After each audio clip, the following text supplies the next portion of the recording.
मोहतरम सामईन नाज़रीन, अस्सलामु अलैकुम वरहमतुल्लाहि तआला वबरकातुहू।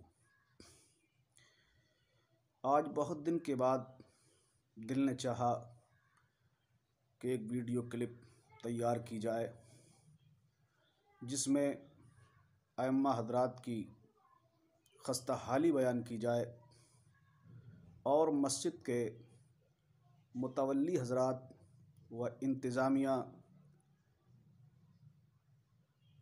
कमेटी को मुतनब्बे किया जाए। तमाम हिंदुस्तान भर के मुतवल्ली हज़रात और मस्जिद के अराकीन हज़रात मेरी इस वीडियो क्लिप को बगौर समाअत करें और उस पर तवज्जो देने की कोशिश करें कि आखिर हम अपनी मस्जिदों के हालात अच्छे करना क्यों नहीं चाहते। हालांकि हमारी मस्जिदें बहुत अच्छी है, मस्जिदों में बड़ी तरक्की है। हम मस्जिदों में हर तरह से काम काज में लगे हुए हैं। हम चाहते हैं कि हमारी मस्जिद में कालीनें भी हों। हम चाहते हैं कि गर्मी में हमारी मस्जिद में एसी भी लगी हो। हम चाहते हैं कि जाड़ों में हमारी मस्जिद के अंदर गर्म पानी का इंतज़ाम भी हो, गीज़र भी लगा हो। सफ़े भी अच्छी उम्दा होना चाहिए, नक्श व निगार भी खूब होना चाहिए। मसाजिद के अंदर पत्थर भी होना चाहिए, मार्बल भी होना चाहिए। मसाजिद के अंदर टाइल्स भी लगी हुई होना चाहिए। मसाजिद के ऊंचे ऊंचे मीनार और गुंबद भी बने हुए होना चाहिए।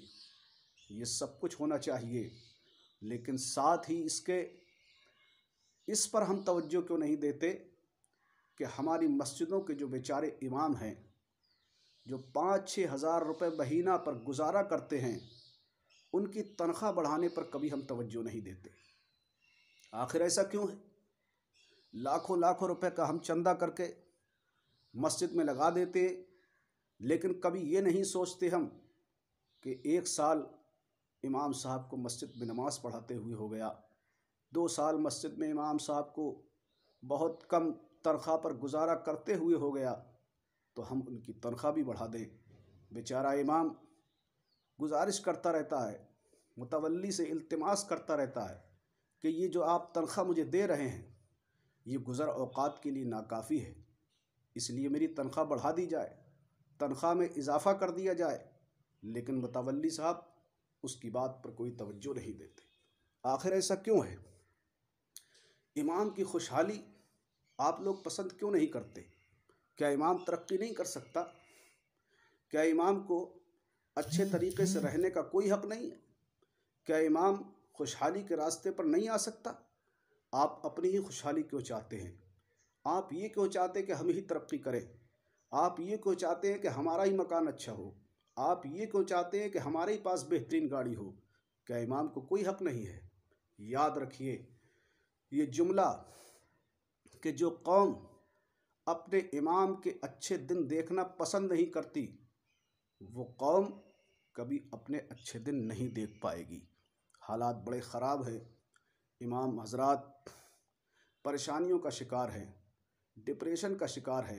माशी हालात इतने ख़राब हैं कि 4-6 हज़ार और 10 हज़ार की तनख्वाह में एक आदमी अपना घर कैसे चला सकता है?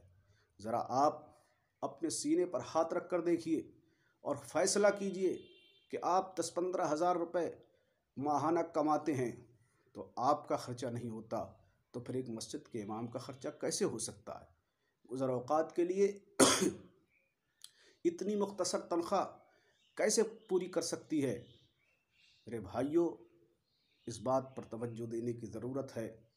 मैं आपको एक लतीफ़ा सुनाता हूँ, लतीफ़ा नहीं बल्कि एक वाक़या है और बड़ा नसीहत आमेज़ वाक़या है। हज़रात, एक मस्जिद के मुतवल्ली साहब ने इमाम साहब से कहा कि आप बाद नमाज फ़जर मेरे बेटे के हक़ में दुआ फरमाएं कि मेरा बेटा उसकी नौकरी लग जाए, अच्छी नौकरी पर वो फायज़ हो जाए, उम्दा पोस्ट उसको मिल जाए।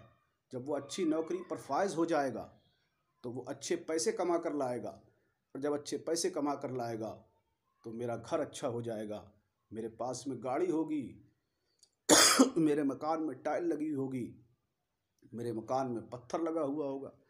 इमाम साहब ने नमाज फ़ज्र में सलाम फेरने के बाद हाथ उठाए और हाथ उठाकर दुआ की कि मौला, मुतवल्ली साहब के लड़के की नौकरी लगने वाली है, मौला तो उसको नौकरी अता फरमा, लेकिन तनख्वाह इतनी होना चाहिए जितनी मेरी तनख्वाह है।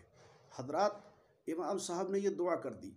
दुआ करने के बाद मुतवल्ली साहब इमाम साहब पर बहुत बिगड़ गए और बिगड़ कर कहने लगे, भाई इमाम साहब आपने ये कैसी दुआ की है? तो इमाम साहब ने कहा, भाई मैंने गलत इसमें क्या किया, मैंने बिल्कुल सही दुआ की है। बोले, आपने ये दुआ की है कि जितनी तनख्वाह मेरी हो उतनी ही इनके लड़के की होना चाहिए, नौकरी तो लग जाए पर तनख्वाह इतनी हो जितनी कि मेरी तनख्वाह है या एक मस्जिद के इमाम की तनख्वाह होती है। बोले, ये बताइए। मुतवल्ली साहब ने अपने तेवर बदल कर कहा कि ये बताइए कि आपकी तनख्वाह इतनी से तनख्वाह है तो मेरे बेटे की जब इतनी तनख्वाह होगी तो घर कैसे चलेगा? इमाम साहब ने पलट कर कहा, यही तो आपको एहसास दिलाना चाहता था, यही तो आपको मैं बताना चाहता था कि मेरे 4-5 बच्चे हैं और मेरी 5-6 हज़ार रुपये की तनख्वाह है। जब इतनी सी मुख्तसर तनख्वाह में मैं अपना घर बड़ी मुश्किल से चला रहा हूँ, आपने कभी इस बात तवज्जो नहीं दी। मैं आपसे कहते कहते थक गया कि आप मेरी जो है तनख्वाह बढ़ा दीजिए, लेकिन आपने कभी इसकी तरफ तवज्जो नहीं दी। अब आप खुद सोच लीजिए, जब मेरा घर, आपका घर नहीं चल सकता तो फिर मेरा घर इतनी सी कम तनख्वाह में कैसे चलेगा? अल्लाह ताला अमल की तौफीक अता